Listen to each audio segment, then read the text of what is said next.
दिनै 2026 मायथाइनि 2 आगस्ट दिनै सानसेनि माखासे गोनां खौरांफ्रानो जादों। सेथि रादाबाव दङ दिनै 2 आगस्टनिफ्राय सेथि खोलोबनि सुबुं साननाय सेन्सासआ जागायबाय।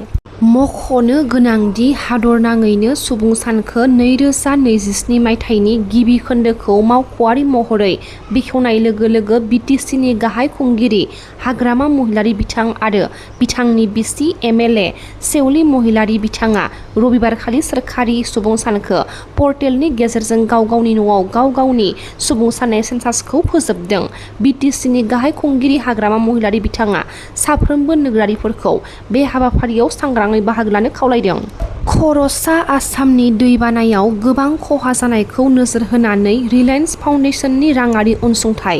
गिबि मन्थ्रि रिलिफ फान्डआव अनसुंथाइ महरै नीता आम्बानी बिथाङा रिलायेन्स फाउन्डेसननिफ्राय 21 कौटि रांखौ आवगायदों। गवालपारानि रुइरुप खाख्लारिनि जाफुंसारनाय थाइलेन्डआव जानाय 9थि हिर'ज ताइकान्डु इन्टारनेशनेल चेम्पियनशिपआव सिलभारनि मेडेल देरहानो हादों होनना खौरां मोन्दों।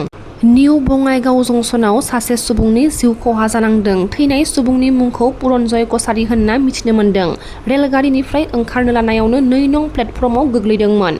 रेलगारिनिफ्राय गोग्लैनायाव आथिं थोंनैबो बायदोंमोन। फाहामसालियाव थिसनोब्लाबो गोबां थै गनायनि जाउनाव जिउ गोमायो होनना फाहामगिरिया फोरमायदों। खौरां मोननाय बायदिब्ला जिउ गोमानाय पुरनजय कछारीया एसिडिसि एलटिडिनि मावख'गिरिमोन। बिथाङा फैगौ सेप्तेम्बर दानाव रिटायार जागौमोन होनना खौरां मोन्दों। क'क्राझाराव अस्मिता हकी सिटी लीग खुंफुंदों। अस्मिता हकी सिटी लीग 2026 मायथाइनिफ्राय 2027 मायथाइया थांनाय 1 आगस्टखालि साइ स्पेसियेल ट्रेनिं सेन्टार एसटीसी क'क्राझाराव जाफुंसारै महरै खुंफुंजादोंमोन। स्पर्ट अथ'रिटि अफ इन्डिया लीगखौ आरो हकी आसामनि जथायै बानजायनायाव खेल' इन्डिया बिथांखिनि सिङाव बे हकी लीगखौ खुंनाय जादोंमोन। मोनब्रै हानजाफोर साइ एसटीसी क'क्राझार, उदालगुरि माजबाद आरो बङाइगाव बे मोनब्रै हानजाया बादायलायनायाव बाहागो लादों। आसामनि लाभलिना बरग'हाइ बिथाङा आइजोफोरनि 75 किल'ग्राम बक्सिं बादायलायनायाव सिलभारनि मेडेल देरहानो हादों। आसाम हादोरसायाव दैबानाजों सैनांनायफोरनि थाखाय गोनांथार फोसावनाय। गिबि मन्थ्रि बिथां डक्टर हिमन्त बिश्व शर्मा बिथाङा फोरमायदों। गाबोन 3 आगस्टनिफ्राय 5 आगस्टनि गेजेराव दैबाना सैनांनायफोरा मोनगोन एकालिन अनसुंथाइ। बेंकनि गेजेरजों दैबाना सैनांनायफोरा मोनगोन 15,000 राङै अनसुंथाइ। क'क्राझार सोहोरनि पाथरघाटआव थानाय हाखौ लानानै फिन आरोबाव दाङाबाजि। बिटिसि सोरखार क'क्राझार जिल्ला ब्रह्म धोरोम समाजनो हा हगारनाय एल'मेन्ट होनायखौ हा माफिया चन्दन पाल, सन्जय पाल आरो मनरन्जन पाल बिदा-फंबाय साथामा कर्टआव केस होनानै पेन्डिं खालामनायनि उनाव फिन चन्दन पालआ दुलाराय ब्रह्म समाजनि हायाव थिंनि बेरा होनायखौ लानानै ब्रह्म धोरोमनि दैदेनगिरिफोरजों थर्क-बिथर्क थासारि सोमजिदों होनना खौरां मोन्दों। शिबसागर चराइदेव जिल्लानि दैबानायाव सिलिंखार जानांनाय दुखुथिया बर' फिसाफोरनि थाखाय जा एसे हायो बयनिफ्रायबो राङारि मदद बिनाय जादों बोराइ बाथौ गौथुमनि लाइमोन आफादनिफ्राय। गिबियावनो धोरोमारि खुलुमनाय बावग्रोबाय। लाइमोन आफाद दुलाराय बाथौ गौथुमनि जानानै बेखिनियावनो मोनसे बाथ्राखौ फोसावनो थाखाय सिगांनाय जादों। साननैसो सिगां अदेबानि 19 जुलाइ 2026 खालार बे खालाराव जालांनाय दैबाना, बे दैबानाया आसामनि गंथाम जिल्ला जरहाट, शिबसागर, चराइदेव बे गंथाम जिल्लायाव गाज्रि गोहोम गोग्लैलांदों आरो बे गंथाम जिल्लानि मादावनो जोंनि बर' सुबुंफ्रा रायजो जानाय शिबसागर आरो चराइदेवआव थानाय सा 120 बर' न'खरफ्रा गाज्रि सिलिंखार जालाङो। दा बे दुखुनि समाव जों लाइमोन आफाद दुलाराय बाथौ गौथुमा एसे मदद होनो थाखाय सिगांनाय जादों। दा बेनिखायनो जोङो नोंथांमोननियाव आर'ज खालामनाय थादों जे बिथांमोनखौ हेफाजाब होनो थाखाय नोंथांमोननाव जा एसे हायो रांनि मदद जोङो बिनाय जाबाय। बे मददखौ जोङो साननैसो सिगाङावनो जोङो हैनो नांगौमोन, नाथाय जोङो सम खाबुजों गोरोबनानै खारफानो हायाखै।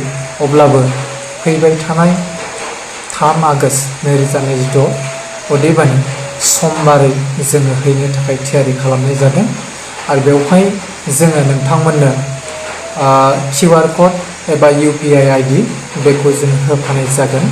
बे UPI ID एबा QR क'डआवनो नोंथांमोना रांनि हेफाजाबखौ हरनानै नोंथांमोना मदद खालामनो हागोन।